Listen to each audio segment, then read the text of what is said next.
Here's an interesting problem. I thought I'll make a video on this, and the problem is the computer won't turn off. So here is the demonstration, and I'll show you the quick fix. And now this fix doesn't apply to every computer, but it works on Windows 10 and 11. So here I'm going to try and shut the computer down. I'm not touching anything, and you will see the computer will just magically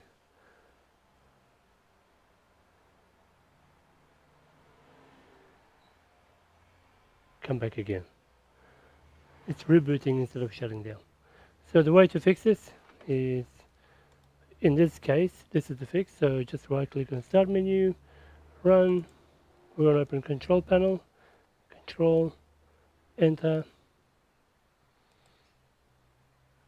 and we want to go into Power Settings. So System, Power, change any of those there. Okay, and you want to turn off Fast Startup. So change, Apply, Save Changes. Okay, now here we go. Power and shut down. And what happens?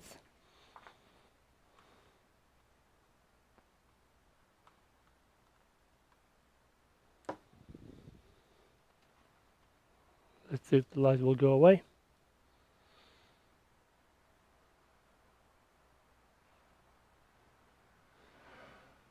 It's off. See? Great. Power it on. And it turns on properly now. There we go. Thanks for watching. See you in the next one.